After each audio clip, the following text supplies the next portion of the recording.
Hey, everybody. Welcome into the back room. I'm Andy Ostroy. We have Kara Swisher back with us today. We'll chat with Kara in just a little while. But first, thanks for tuning in. We appreciate you listening, and we'd love to hear your comments. So email us at backroomandy@gmail.com and or post on our social media, and we'll read some feedback next time. And if you like the podcast, please rate and review and follow or subscribe, and you'll be notified every time we post a new episode. All right, so let's get into a couple of the big things of the week. Let's start with this State of the Disunion address. So for me, it wasn't so much about Donald Trump and what he was going to do, because he basically delivered, it was like going to a Lynyrd Skynyrd concert and they play Freebird over and over and over again. For me, the focus was the Democrats and what they were going to do and what their reaction was going to be and how they were going to, quote unquote, protest. So Hakeem Jeffries, right, he tells his members, you got two choices, boycott or go and sit in silent defiance. So one of those two things resonated with me very well. The other I thought was absolutely ridiculous. So, and it all boils down to what we all think is happening right now in this country. If you truly think the house is burning down and democracy is teetering on the ledge of the roof, and we have a maniac in the Oval Office who is utterly dangerous, then business as usual doesn't work. So yeah, walking out or not attending a State of the Union, that would be something different, unprecedented. That's what I think the Democrats should have done. I think they should have, just unanimously boycotted and let him speak to a half-empty room. Silent defiance? I don't know about you guys, but I don't even know what that means. It's like sit there like a child with your arms folded and pout and just not make a sound. So the other thing is it didn't even work. Okay, so you had like Congresswomen Ilhan Omar and Rashida Tlaib. They shouted at Trump. They didn't apparently get the silent memo. You think if they scream out something, he gets upset. He doesn't care. He loves that. He loves getting under their skin because he's in control. But what he doesn't love is when he's out of control. And he loves attention, and playing to a half-empty room would have been the worst thing that Democrats could have done. So I want to ask you guys, do you think that Democrats boycotting was a bad strategy, a bad move, something that will come back to haunt them?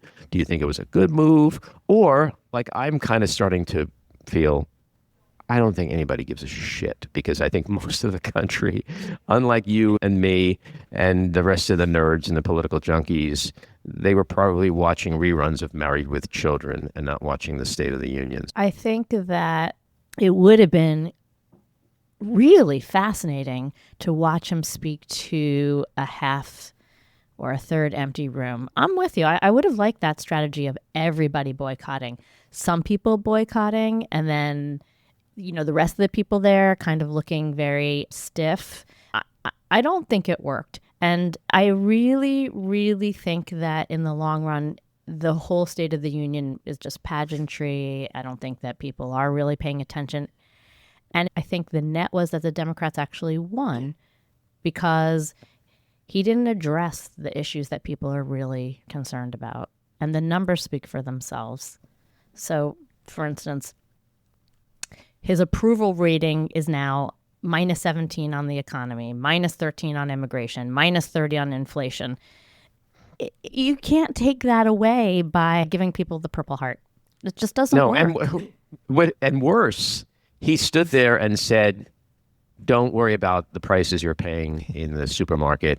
And when you're pumping the gas at $3.25, no, trust me, it's under $2. Like he basically was saying to his constituents, you're idiots and don't believe what your lying eyes are going to tell you. I'm telling you the economy's great. I'm telling you everything's cheaper. And so that's why his numbers are in the toilet, because he's a sociopath, thinks reality is whatever I say it is. Yeah, my biggest takeaway is that he is incredibly low energy. His ratings were down 4 million viewers from his last State of the Union.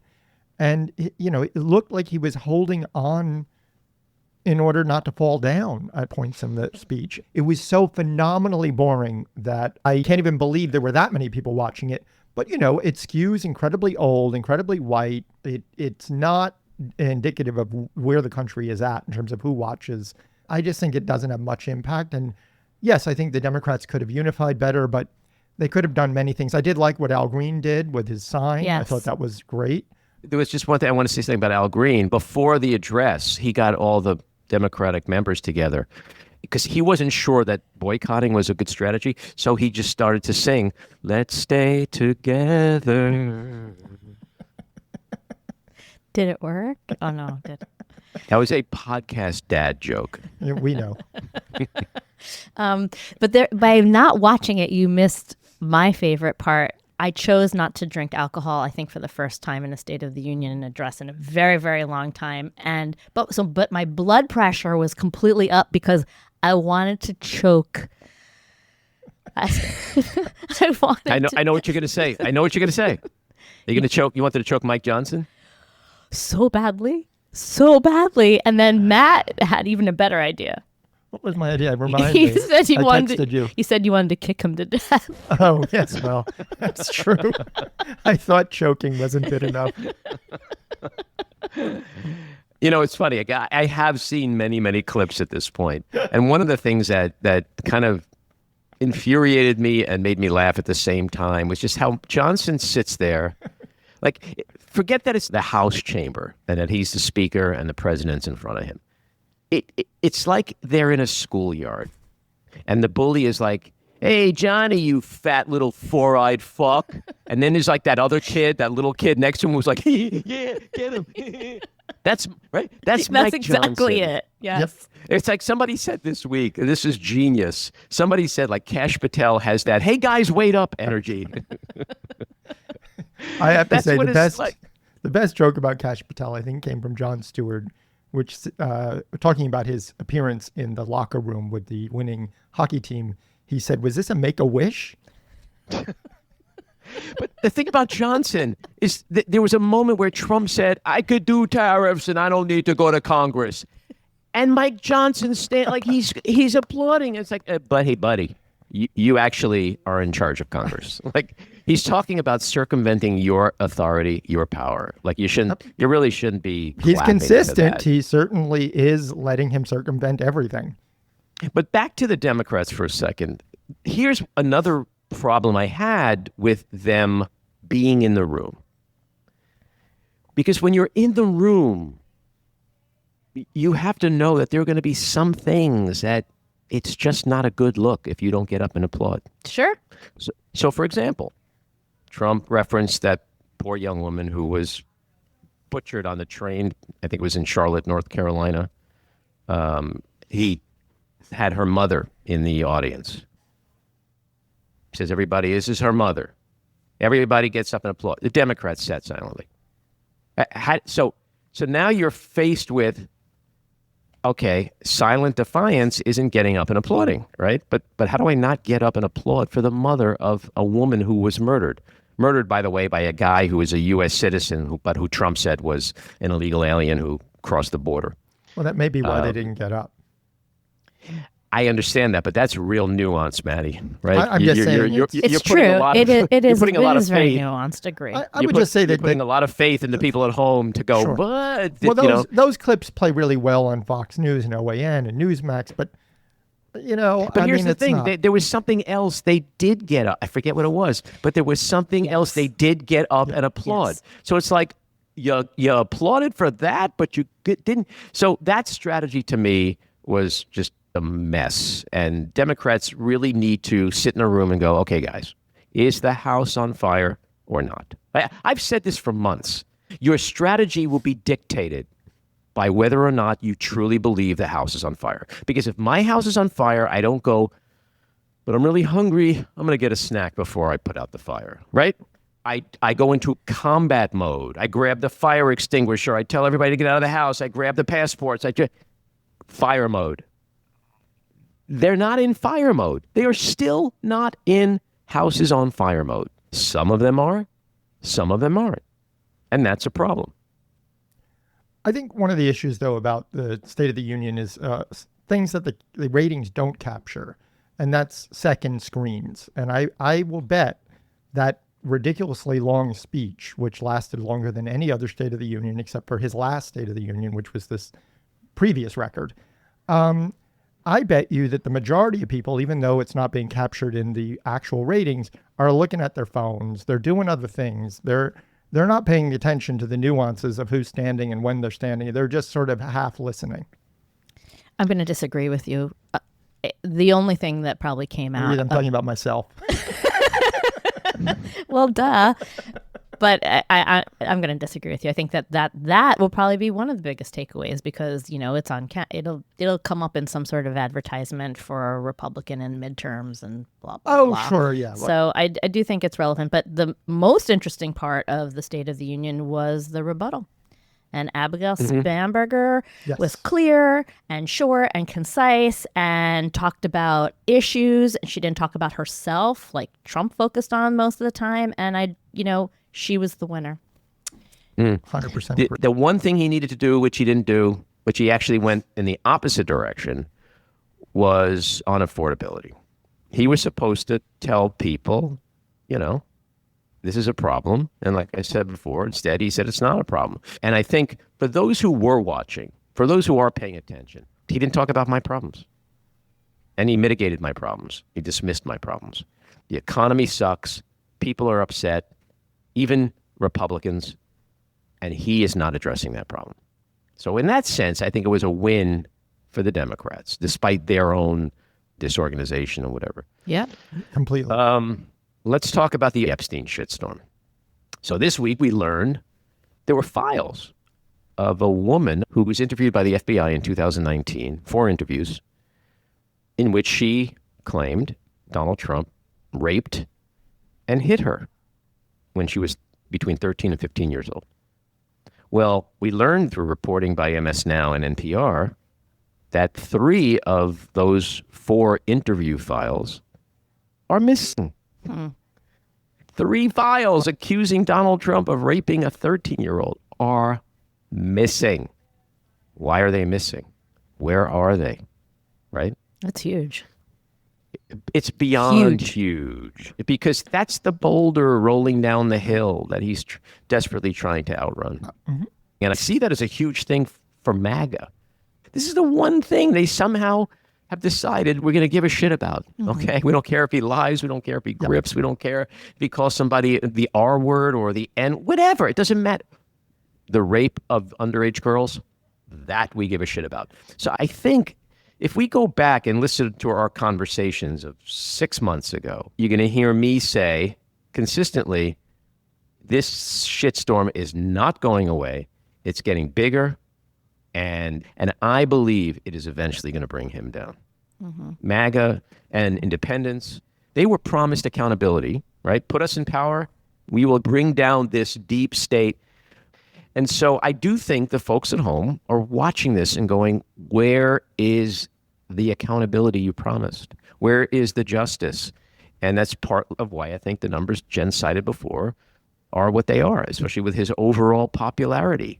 He is not doing what he promised, and they're starting to really ask questions. And that's why I think this is not just about the rape of a 13-year-old, as heinous as that is. It's everything. We see a photo that came out yesterday, right? A photo from Epstein Island of Howard Lutnick, Epstein, and 2 other unidentified males. And they're just like at the top of a bluff by the ocean. And Howard Lutnick does not look like he's upset. He does not look like he's with somebody who he calls disgusting. And it certainly doesn't look like he abandoned Jeffrey Epstein. So this guy is lying through his teeth, right? And so where's the accountability? Where's his resignation? So I think these are the things that people at home are looking at. And they're just like, kids got raped. Kids got raped and beaten and tortured and God knows what else. And this fucking government, this president is doing nothing about it. And they're playing games with Hillary Clinton and Chappaqua. Yes, I agree completely. And we'll see what happens today. Bill Clinton comes in, and I have a feeling he'll give them a little bit more to chew on than Hillary because of the relationship he did have with Epstein that was well established as opposed to hers, which was non-existent. Yeah, and I've said this before, and I'll keep saying this too. I don't care what your name is. I don't care whether you're a Democrat or a Republican. I don't care whether I previously liked you or loved you. If you fucked around in any way with little girls, or you abused women, or you even had inappropriate association or business dealings or friendships with someone after you knew he was convicted of solicitation of minors for prostitution and perhaps knowledge of whatever else he did, you should go down. End of story. Look at the Brits. Look what they're doing. They arrest former Prince Andrew. They arrest Peter Mendelsohn, who is the former British ambassador to the U.S., right? They're going to keep arresting people. They are investigating. And my hope, and the hope of a lot of people, is that their investigation opens up a whole can of whoop-ass here in the United States. New Mexico, the Attorney General reopened that state's investigation. So the cover-up being perpetrated by Trump and Pam Bondi and the Justice Department and Kash Patel and the FBI, there's only so much of a wall they can put around, right? This boulder. It's not going to stop. It's continuing to roll down the hill. I mean, it's not complicated, folks. If you're listening, if you're out there, I don't know, Jen, how many MAGA Republicans we have now? 70. Okay, so folks, if you're sitting there at home, just turn down the Kid Rock music for a second, and just listen to me. Why wouldn't the President of the United States even acknowledge the Epstein victims? Why won't he ever say anything nice about them? Why won't he ever offer to meet them? They are human beings who have been raped, abused, tortured, and cannot show compassion and empathy. Almost shows, or does show, disdain, hostility, defiance, resentment. What kind of innocent person would do that? Think about it. Why he doesn't want to get justice for these women? Because getting justice for these women might actually involve himself and or people very close to him. Remember what he told Marjorie Taylor Greene, according to Marjorie Taylor Greene. A lot of my friends are going to get hurt. Think about that, right? When he gave his comments after Prince Andrew was arrested, he spoke for like 5 minutes about what a sad day this is. It's a sad day for Prince Andrew. It's a sad day for the royal family. It's a sad day for me. It's a sad day. The only people he didn't say it was a sad day for, or mention at all, was the Epstein survivors. So just ask yourselves, is this the behavior? Are these the words? Are these the actions of an innocent man, of someone who truly believes he's exonerated? Think about it. It's not that complicated. There are people that need to be held accountable and need to resign. Okay, I mentioned Lutnick before. That dude needs to quit tomorrow. Okay? No ifs, ands, or buts. He's a liar. He was caught in a major lie. Okay? And he's a horrible actor, by the way. I said to my wife, he's so disgusting. We are done. He's very flamboyant. He's more flamboyant than Lindsey Graham. I mean, that's performance. Come on, Andy. I think you're going a step too far. That performance. I'll put that in the okay. The nominees for the winner of the Best I'm Done category are Lindsey Graham for his January 6th performance. I was behind him for so long, but now I am done. That is it. I am done. Howard Lutnick for his performance in I'm Done with Epstein. I said to my wife, oh my God, the massage tables, the cameras. Oh my God, there's things, very bad things that happened here. Oh, and they were taped because he's the greatest blackmailer in history. So disgusting. I have 3 words that describe Jeffrey Epstein. Disgusting. And I will never, ever associate with such a disgusting man again, except the few times I went to Epstein's Island and had a pretty good time. With my family. How is that? Yeah. You know what I loved about that whole thing is too, it's like, he says, we had lunch and then I left. I left with all my kids. And nannies. And nannies. Wait. And underage nannies. But was there any reason to believe you wouldn't be able to leave with all of your kids? Why did you say that? Could have left one or two behind. Buddy, count off. I went in. I went in with 4 kids. I left with 3. Who the fuck says that? Like, he knew exactly what was happening on that fucking island. That's why he said, I left with all the kids. Because there was a chance he might not have left with all the kids. And that's the point. And that's the point. That dude needs to resign. Okay. And there's another person who needs to resign, and that is Bard President Leon Botstein. We learned yesterday that the law firm review that Bard has ordered to take place is going to take 2+ months, at least 2 months, maybe more, right? What are they reviewing? What are they reviewing that we don't already know from what was in the Epstein files, but more so out of the mouth of Botstein himself, who tried to explain what's in the Epstein files? So just based on what we know from the Epstein files and Botstein's explanation of it, that alone, he should resign, okay? Because when you have a situation where you have a prestigious academic institution like Bard, this is a cloud that's going to hang over this college indefinitely because Leon Botstein is choosing to do what's best for Leon Botstein, not the university. And he needs to quit like Larry Summers, like Peter Attia, like Kathy Rumler, like Leon Black, James Staley, Thomas Pritzker, Brad Karp, and others. People who are in these files in not a good way and have no logical, rational explanation for why. I think a lot of people around Epstein need to quit. I don't know. I couldn't pass judgment on who should quit when or what.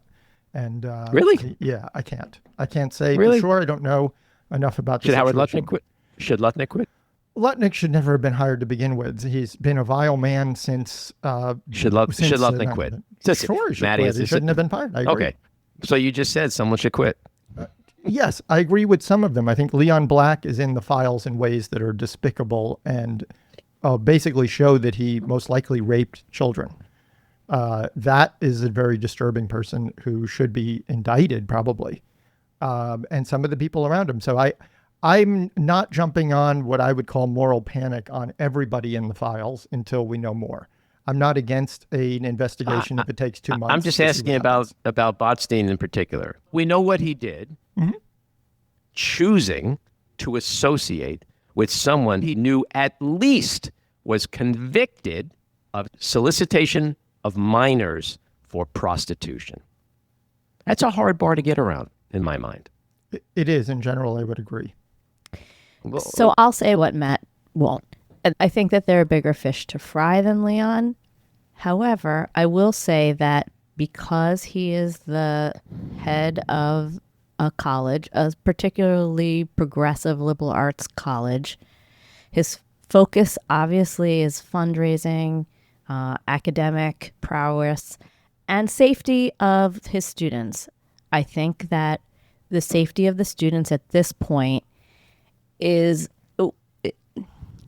I don't know if he was putting the students in any sort of danger, but if you're the head of a progressive university that does some fantastic work both in the community and on your campus, you can't have it both ways. It's hypocritical. I don't feel like it sends a good message to your donors, your students, or your faculty when the head of this college has been implicated, even in some way that didn't necessarily mean that he was doing anything wrong by being a pedophile himself.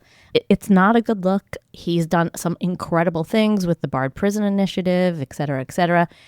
He should take his victory lap and not, I don't know why he's digging in so firmly. And I find it to be beyond hypocritical on the left when we hold people to a different standard. That's right. 1,000,000% agree. And that's not a good place to be because right now the college is about Leon Botstein. It is not about the college. If my kid was graduating high school and we were filling out applications, I would literally say, I don't want you to go to Bard right now because that school right now is condoning this shit. This school is about a president who is mired in Epstein shit. And that's a problem. Drip, drip, drip, drip, drip. Is that what Bard needs? Is that what Bard wants? Is that what Bard should get? Is that what Bard and the students and the faculty deserve? To me, it's a clear answer. The answer is no. I would just push back on one aspect of that. I don't think the decision is completely Botstein's. It is the Board of Trustees, in that if the Board of Trustees wants him out, he will be gone tomorrow.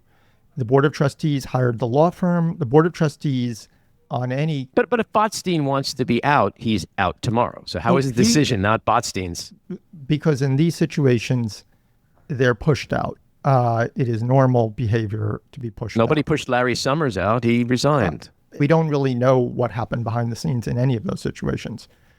We just know what we saw. Well, but this is you're proving my point, because I fault the Board of Trustees perhaps even more. Well, no, that's what I would say. I would say if you want to put fault on this, the Board of Trustees is what hired the law firm. But well, he should also be at a place where he's able to go, because I built it, I'm not going to destroy it.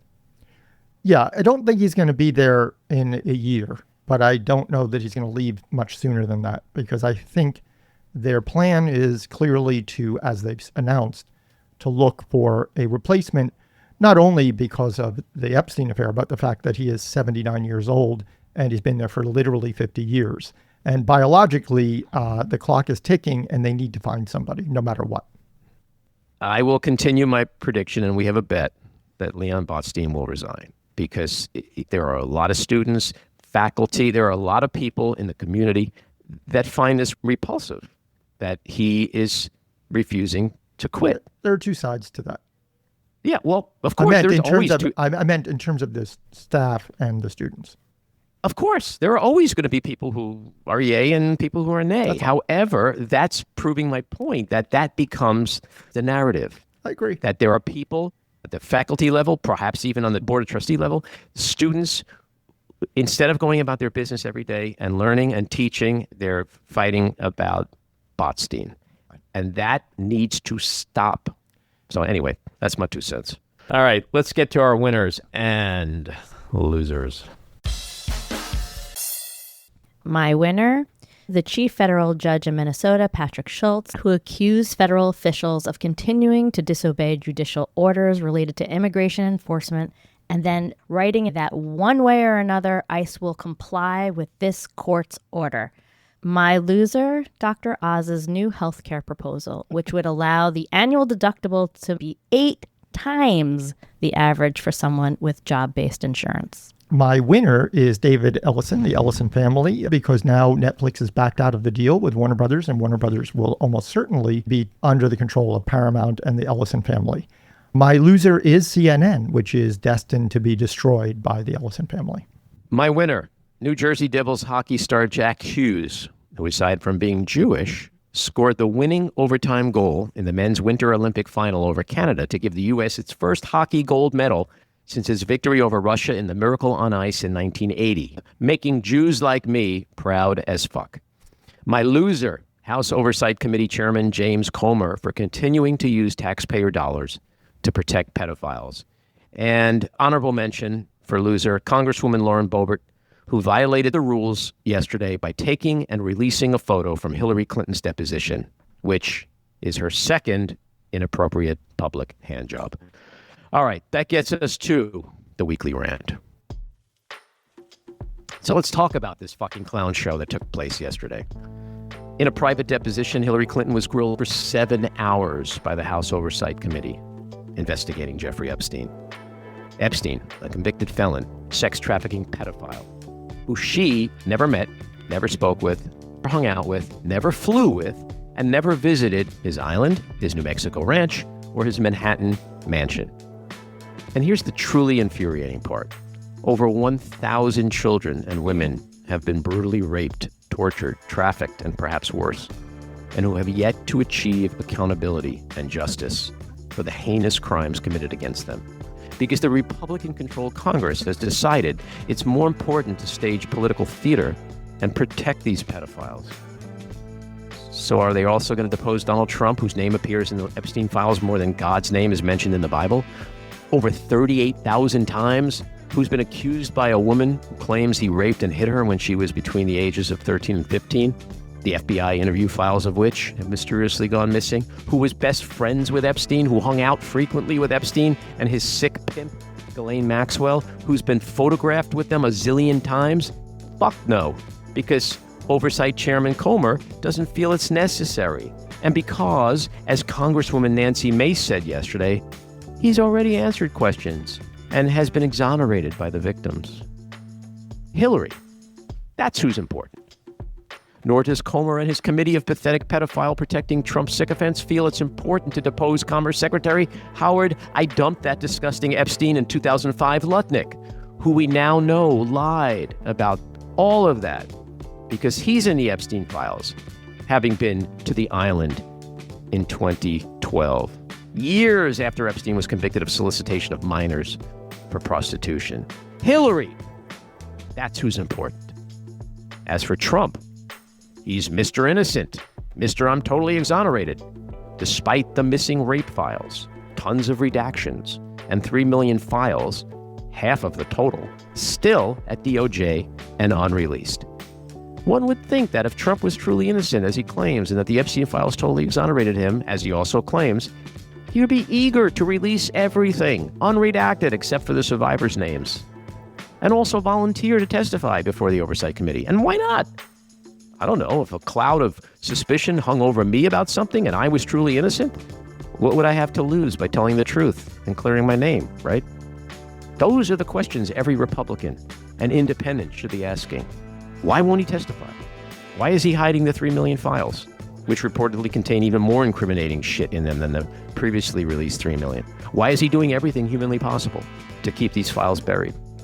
I think we know the answer to that question and all the other questions, which is why we're witnessing the biggest cover-up in American history.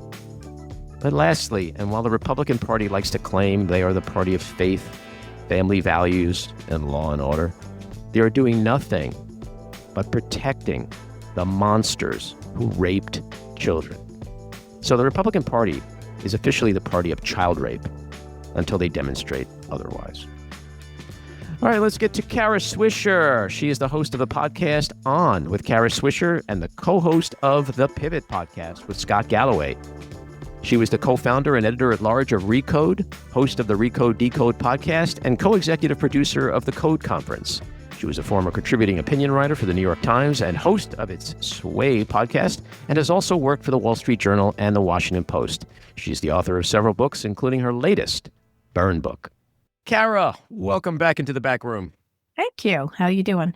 I'm good. I'm out in California, so it's early. Oh, that's always good. Yeah, beautiful. Oh my God, I come out here to escape the last final thrust of winter, and my timing was impeccable. It sucks here. Let me just tell you. Yeah. I want to start off with some business questions before we get into some politics. Yesterday, after the bell, Nvidia released blowout Q4 numbers. The company's on fire. But as you know, investors have soured on this sector for a while now. So where do you think the AI trade is headed overall? Because right now, pre-market, it's like just trading up about $1, which is better than being down. But where do you think it's headed overall? It depends on who you're talking about, right? I mean, I think one of the things I like to keep in mind is back in the .com days, like it's a much bigger, like it's a bigger number. It's a 10x or 100x or whatever difference. But if you were thinking about it sort of when the 2000 crash happened, first there were tons of companies and then there weren't that many, but then there was Google, then there was Meta, right? And so the question is not is the whole sector going to crash, is who's going to dominate and then who's going to fall, right? And that's the selection you have to take, is who's the winner. There will be a winner here, and there'll be a lot of winners, actually. Like there was Uber and there was a whole bunch of things, coming off that, which didn't come until 2007 or something like that. So the question is, which one of them's going to do really well, at least, if not two. All of them will not. And so which one falls and which one doesn't? And that's what creates the sort of frothiness. But, would you have bought Google back then? Google didn't exist really until the later 90s. So that's the question I'd ask is like, which you have to really figure out which in this sector is going to dominate and which isn't. And is Nvidia, Cisco, right? Are they Cisco? Because maybe there'll be more chips. Everyone's trying to make their own chips here, so maybe they'll get replaced. Is ChatGPT and OpenAI Netscape? I mean, that's the question, or not, or is it Google? Or is Anthropic possibly Google or Apple? That's the kind of comparisons you want to make. Do you think people just don't understand this? The street doesn't, or investors don't understand AI in general? No, I think the market always is right. I just think ultimately, they make kind of crazy decisions, but that market determines everything from interest rates to everything we do. Like we think the federal government does, but the federal government is a lagging indicator. The Fed is a lagging indicator of interest rates in a lot of ways. And so it seems to me that the question is, which is the winner? And so it'll like right now I think Claude put out some things that depressed all the software stocks, right? It was suddenly they got depressed. All of them? People aren't going to use Salesforce or they're not going to use Adobe. Right. Is that correct? That's not correct. It's just, these kind of have a hammer-like reaction, something that's more sophisticated. And, making a full story for everybody is an easy sort of black and white thing, but it's not like that. It's one thing is clearly an important technology. It's like the internet. I remember visiting a Hollywood studio after the crash, and this very prominent executive said to me, "I'm glad that's over." And I was like, "Over? What are you talking about? Like, it's just beginning, sir." Like I sound like a Donald Trump story I'm telling, sir. That's his tell when he lies. Yeah, well, he's sir in that story. But it's not over. It's not over. And one of them is going to dominate. And there'll be lots of dominating in each sector, whether it's the Hollywood sector, insurance, accounting, legal. And there'll be an overarching general AI company. And then there'll be lots of different innovations around it. And so if you think AI is just a fad, it is not. That is the one thing. It's just like the internet. It's not a fad. It's here to stay. It's just we don't quite understand what its utility is at this point. But it certainly saves money for people. There's certainly tools that work. It's just you wouldn't have thought of Uber when the internet started. You wouldn't. You if you're very smart, you might have and started it yourself, but that wouldn't have been where it led you, or apps or whatever. And so that's how we have to think about it in a much it's a much more sophisticated look at it instead of this. But the problem is the market could just react like it did with the crash, right? And everybody goes down, but everyone's not going to go down. That's the facts. Yeah, well, it's interesting what you're saying, because what I wanted to ask you about AI overall, there are folks who believe the whole thing is just wildly overblown. Others believe that we're at the beginning of an AI explosion. You see these crazy circular financing deals that Nvidia is doing. I'll give you money, you buy my chips back. That happened. All of this happened in the internet. And would you say the internet was a big deal or not? Was it fad or not? Absolutely not. It's integrated into everything we do. It's the new operating system. And this is the new operating system. And in terms of saving money, in terms of using data and every single company I know, a couple of years ago, even Barry Diller, I was having lunch with him, and he was like, we have 5,000 programmers, we're going to have 2. He understood like that coding, perfect. I mean, he's not a technical person, but he understood that this stuff was easily legal. And that's the jobs part of it, right? Like what happens with the jobs part of it. The other part that people aren't looking at is what jobs, and I'm not a booster of these people because I think a lot of what, whoever they happen to be, they go on and on how good it is for humanity. It's good for them. Like, let's be clear. This right now, it's good for them. And the question is who wins? And that's really, and who doesn't win? Like we may be looking back at ChatGPT and OpenAI like we do at Netscape. And you can't say Netscape wasn't important. It just was, the planes are covered with the bodies of pioneers. Right? There's just, and sure, all of them made it to California, but the ones who did, fantastic, right? I lost a pretty penny on e-toys. E-toys. Oh God, I could have told you that one at the time. It's so nonsensical. But at the same time, the retail, Toys R Us was collapsing. So things were changing how we buy and sell toys. And now Amazon is the toy winner, right? If you really think about it, that's who became Santa Claus here. And there are, there's smaller toy makers, but pretty much most of our toys are probably, would be my guess, Amazon would be the place people buy them. And so there's always going to be a winner here. And this technology, we still don't quite understand. I don't think, first of all, we don't understand it and how it's working. And a lot of technologists don't. But we don't quite understand where it's going to, I think of it as a tool. I don't think of it as a, telling. You do hear dystopian things like it's going to, like this argument between Anthropic and the Pentagon. They don't want to be used for autonomous drones. When I look at what's happening between the Department of Defense and Pete Hegseth's threats against that company, it just seems like blackmail, doesn't it? It is. Look, the government has always explicitly ordered around companies. And I'm not taking his side because I think he's a moron, Pete Hegseth, and he's trying to do his version of sit-ups, or whatever. He's always trying. He's such a performative idiot. But one of the things is he's doing explicitly what governments have done implicitly for years. Like he's using the example, and I don't think it's a good one, of Lockheed. We buy their planes. They're not telling us how to fly them. Well, thanks, Maverick. Thanks, Mav. Obviously, but it's not the same thing. These are systems that make decisions, right? A same thing, like right now, even though these planes are highly technical and make their own decisions, a human pilot makes the decision, or their generals, or whoever it happens to be. In this case, they do not want to be in a situation where it's being used for something else, and the government will say it's completely legal. That's what they're trying to say. Well, remember when they were spying on all the tech companies and whatever you think of Edward Snowden, they were legal, but they weren't legal. Like, come on. And of course they were later declared not legal and they pulled back on it. And so do you want those decisions in the hands of autonomous technology? And Anthropic knows this technology, and they know it can have hallucinations. Just recently, I think there was a test of a bunch of these things and with war scenarios, and they all decided to blow up the world because it's a logical thing to do, right? It's actually, and it's sort of like that war games, like, well, of course we're going to blow up the world because that will solve the war, right? That will solve the problem. Or, years ago, one of these AI people said, what would happen if you said to the AI, without any prompts, without any instructions, let's solve world hunger? What would they do? What would AI do? It would kill millions of people. Kill the hungry. Kill a lot of people. Well, that'll work. What you want to say, one way to do it.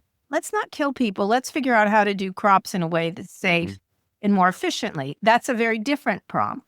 And that requires human interaction with the AI. And so Pete Hegseth just doesn't want to be told what to do because, again, he's a moron. And I can underscore what a moron this guy is. And I use that term very specifically. But what he's trying to do is flex for Trump. We'll do what we damn well please, that kind of thing. Yeah, but he's threatening to designate the company as a supply chain risk, which could destroy them financially. I mean, that's... It couldn't. No, it couldn't. No, it couldn't. There ain't nothing. Pete Hegseth someday will be on Dancing with the Stars, and we will be forgetting about him. And he'll lose, by the way.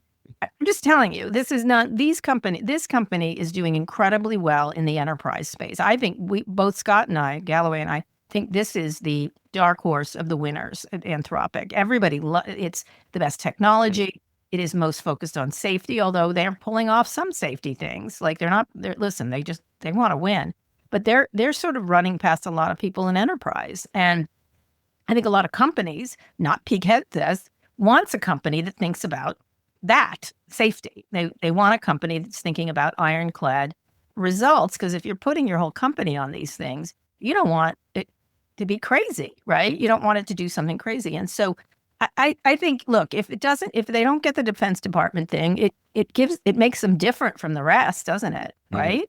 It's not, people don't rise and fall on working for the fucking federal government. They don't. They do just fine without working for the federal government, right? Yeah, but when you look at the law firms, you look at universities, you see the pressure, the threats, the punishment that the administration does. It's didn't work.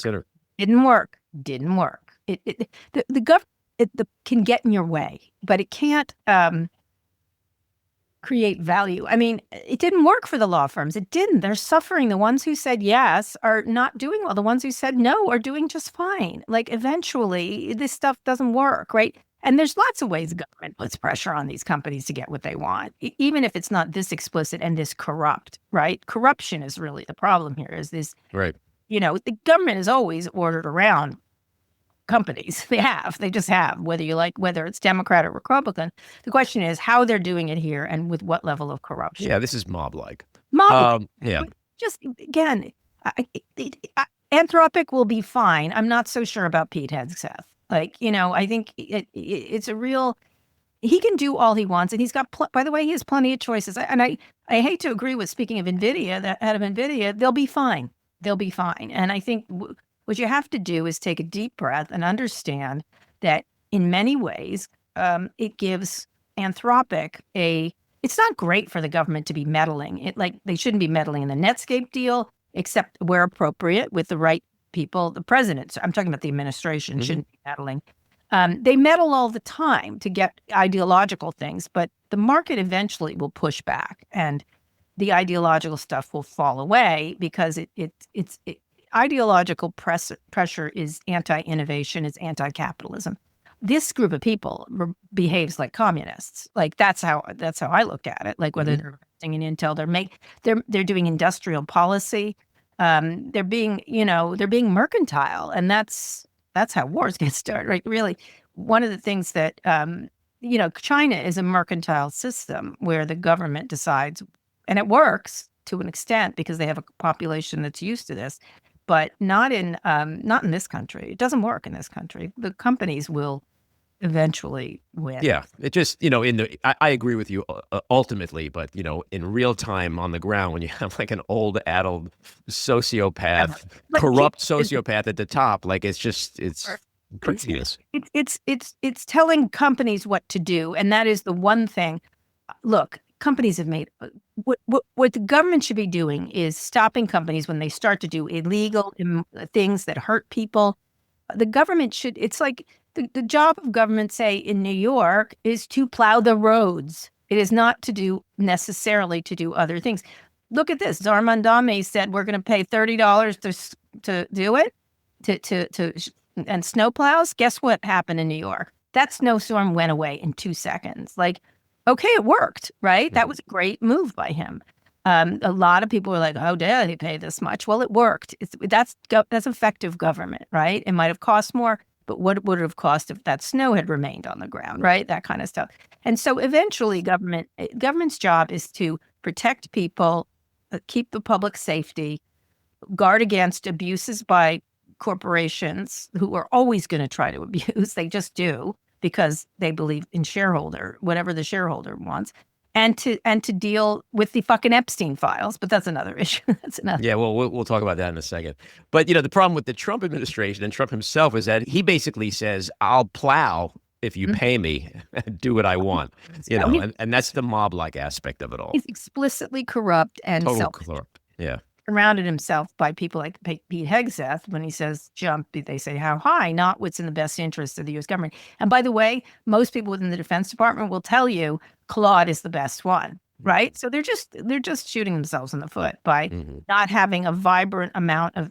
If you really want to save money, have a lot of vendors, not one Lockheed or one Boeing. Have 7.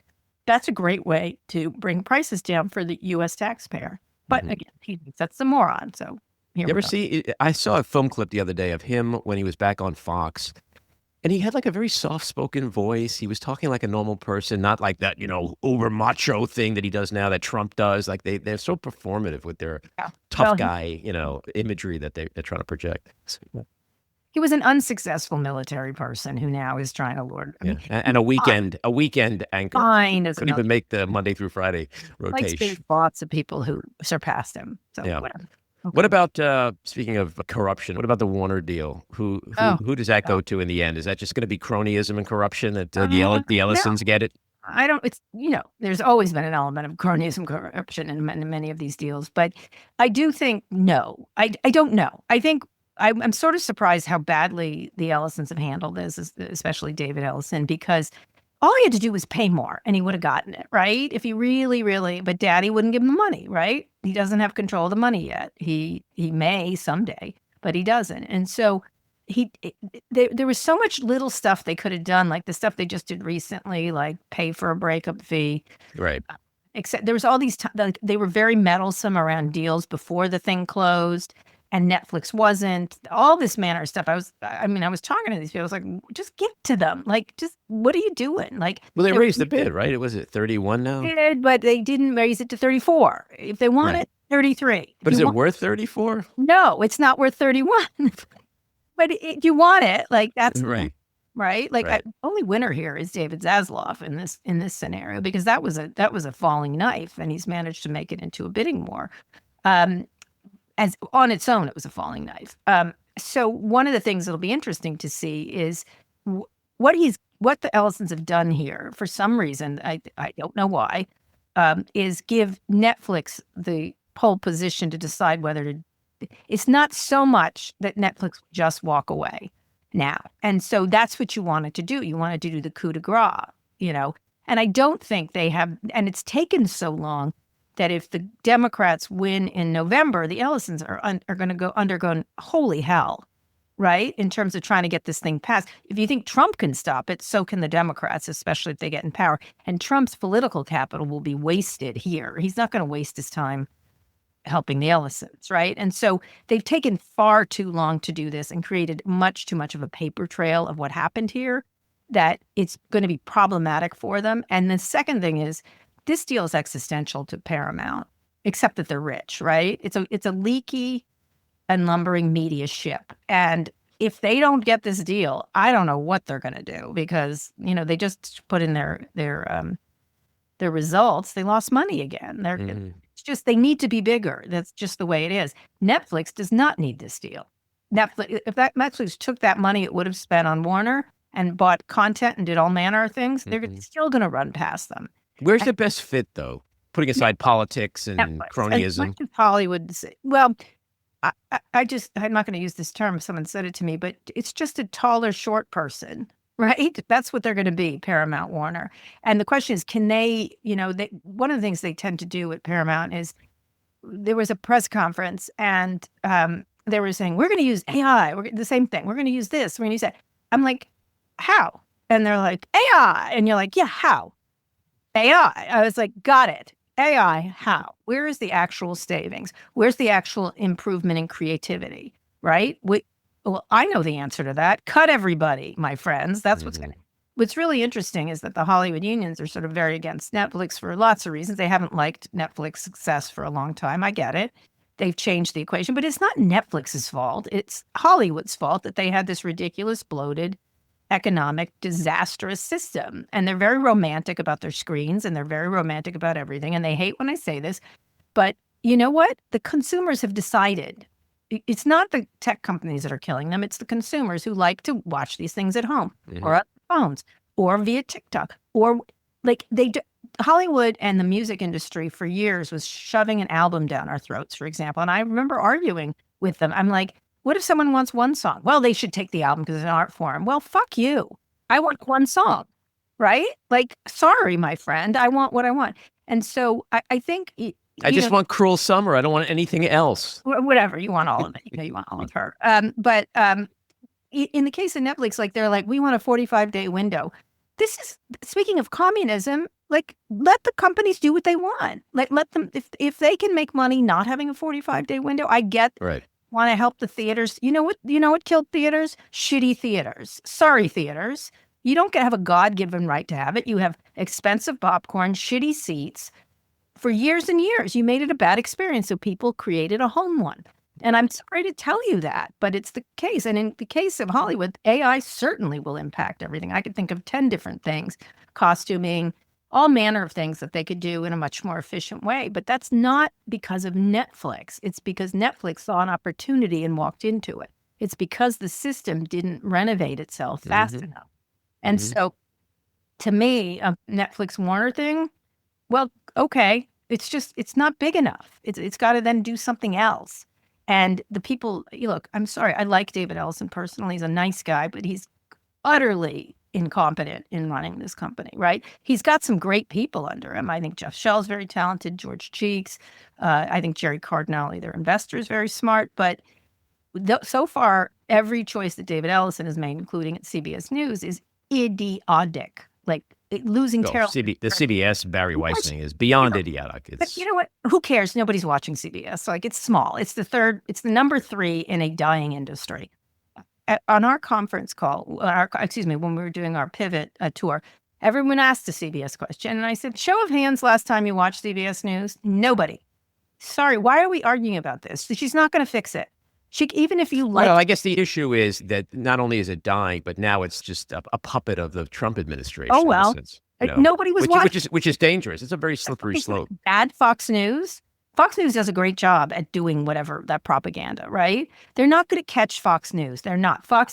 I hate Fox News. My mother is obsessed with it. It's a product that works for its audience, whether you like it or not. And yeah. But when you start fucking with 60 Minutes and, the exposés that they've been known for and how they've, changed the world on some level. Right. But that was then. And so that's stupid. That is dumb for them to do. That is actually a property that does really well and I suspect makes money. Right. Mm-hmm. It's just, look, that's what they're doing. And so what can we do as media people to do something else? Now on to the next. Right. If they decide to garrot 60 Minutes, well, what a bunch of fucking idiots they are, right? There's nothing wrong with changing it and modernizing and everything else, but everything is so performative and dumb. To me, the Taylor Sheridan thing was, I was like, what? This guy is making real money for them. Who cares about CBS News, right? Losing Taylor Sheridan is astounding. He is like one of the greatest makers of popular television right now. Seems dumb. And then Universal picked it up. But they're all too small. They're all Universal's going to have a problem. They need to get bigger. Paramount's too small. Netflix is the only one sort of cooking with gas in this regard because they always understood that it was a global distribution, that it was digital, that you have to keep changing. Ted Sarandos is so smart. I remember when he was hired. I think I broke that story, but has managed to do a lot of things. And Hollywood's going to fixate on the new economic system with Netflix, but it is not Netflix's fault that it's doing what it's doing. It is Hollywood's fault for not fixing itself time to deal with it. And I agree. Netflix, the way they do their business, then don't do business with them. But they aren't going to be the only choice. And so, you have Disney. There's got to be consolidation in the media industry, and that is going to always hurt the costumers, the makeup people, the set people. But that was happening already. Right. Well, it's an industry that's been evolving, but not the way it needed to. And I think your point is well taken. That's fault of the executives, not of course. We're great. They've made movie magic, but now what are we doing now? Right. It's the hard part. In our final minutes, let's. You mentioned Epstein before. Let's talk about that. I mean, this latest bombshell about Trump and the accusation. I mean, to say that this is the greatest cover-up in American history, it just seems like an understatement. It's not even a cover-up. It's in plain sight. Their incompetence and their venality is in plain sight. But go ahead. Sorry. But where do you think this goes? Like, I liken it to a giant boulder rolling down a hill that Trump is trying to outrun, but he's never going to outrun it. Eventually, it's going to smother him. Your thoughts? Oh, maybe not him, but people it smothered a lot of people recently. Like every day, it's Bill Gates apologizing, Larry Summers leaving Harvard, right? Columbia thing. By the way, do you think Bard's President Leon Botstein should resign as well? He should. Like he was raising money. He's going to? Kathy Rumler at Goldman, who was largely right. She resigned. She resigned. Mm-hmm. Personal relationship and a business relationship. This guy is claiming it was only to raise money. We get it. We get that you needed to raise money, but did you have to raise money from him? Like one of Harvard's presidents after Summers left was like, no, thank you. And no more Epstein money. They probably should have given it back. But just philosophically, though, when you're a prestigious liberal academic institution, is it okay to say we can cavort with pedophiles just because we're getting money? Like, is that okay now? Department of AI, yeah, that's how they need money. They need money. That's why people like Epstein were so effective in wandering in there and just showing off money. Yes, money. Yes, they need money, and they will do anything to get it. I mean, that's unfortunate, but that's the truth. It's too bad that they have that, but it's the way life is essentially.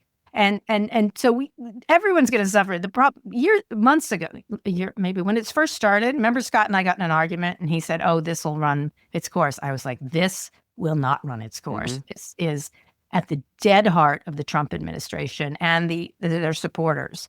And I was not even slightly surprised Green walked off the set because she looked around and said, oh, wait, I'm on the side of the pedophiles, right?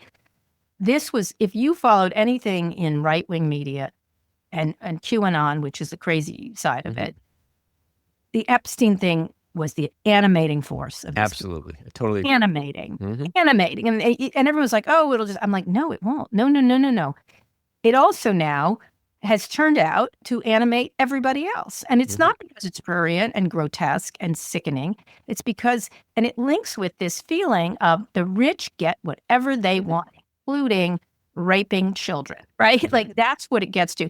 There's already a feeling that these billionaires get whatever they want. And it's dovetailing, and it's a very American thing, like these rich fat cats, right?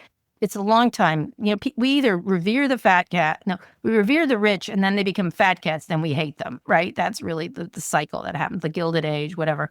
So it's not just they're fat cats, it's they're fat cats and they're doing whatever they want, and this is gross. And so real people, and I don't mean QAnon people aren't real people, but they're nuts, are going friggin' second here. This is gross. People should go to jail. And not just people should go to jail, but how could you cavort with him when you knew, right? And there's different levels of cavorting. One meeting, fine. Like one guy, who was it? This guy, what's his name? Just a professor.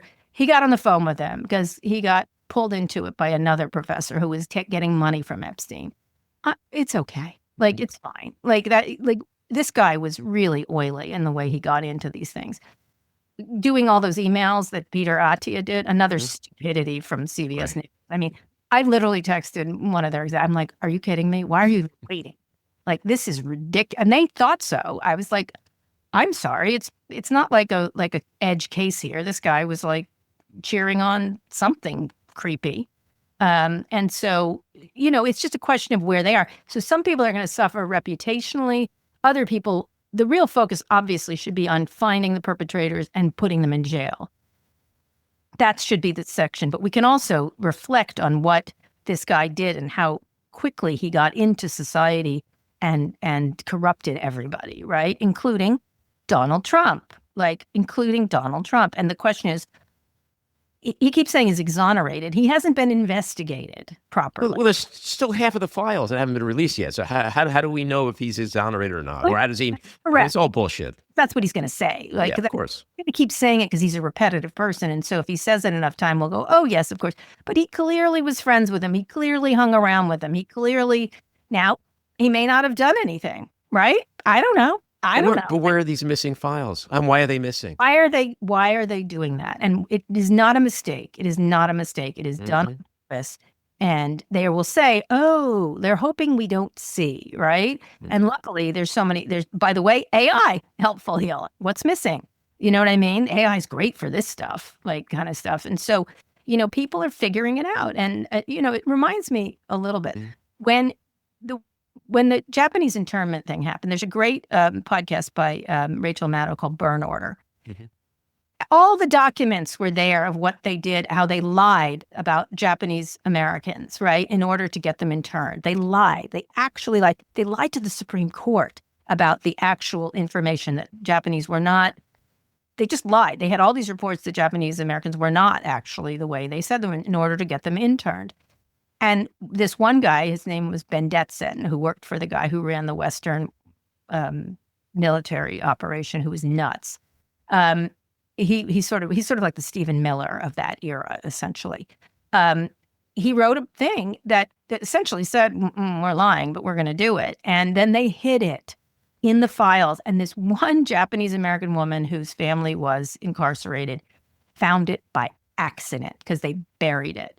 And then there was all the reparations and everything else, and everyone understood. But all these Japanese Americans were, indicted and convicted and put in jail for falsehoods, right? Absolute falsehoods. And the documents are there, and good people within those organizations will find them. Good people outside will find them. And you cannot escape what you can try, but you cannot escape what you've done. And eventually, we will find out what Donald Trump has done. Maybe not all of it. Maybe he won't pay for every grab and goosing of young women that he's done, which is so obvious that he did, right? But he's going to pay and he should be investigated fairly and thoroughly. And what my fear is that he's going to say, this is just like all the rest of the witch hunt thing. That's what he's going to try. That's what you'll hear from him. This is a witch hunt. But hopefully what the Brits are doing and what New Mexico is doing and other investigations will circumvent what the Department of Justice and Pam Bondi aren't doing. Same thing with Grok or anything else. Guess what? We are against child pornography. We are against young girls being abused. Right. That we can all agree on. And they are trying to get us to not agree on that. And that's enough. Right. You know what I mean? Like, that's where we have to draw the line. They will get found out eventually, whoever is culpable here. And if not, and they don't get to pay, they will pay somewhere along the line in eternity. That's my feeling on that. So thanks for the insights, Kara. All right. Thank you care. so much. I got to go and do pivot now and yell at Scott. Okay. Bye-bye. All right. Bye. This episode was produced and edited by me, Andy Ostroy. It was co-produced by Maddie Rosenberg and Jen Hammoud for Radio Free Rhinecliff, with additional editing by Maddie Rosenberg, music by Andrew Hollander, and graphic design by Cricket Lengale. And with a special thanks to our sponsor, The Epicurean. Again, thanks for listening. Please rate and review wherever you get your podcasts, and subscribe to the Back Room with Andy Ostroy YouTube channel, where you can watch full videos of our interviews. See you next time.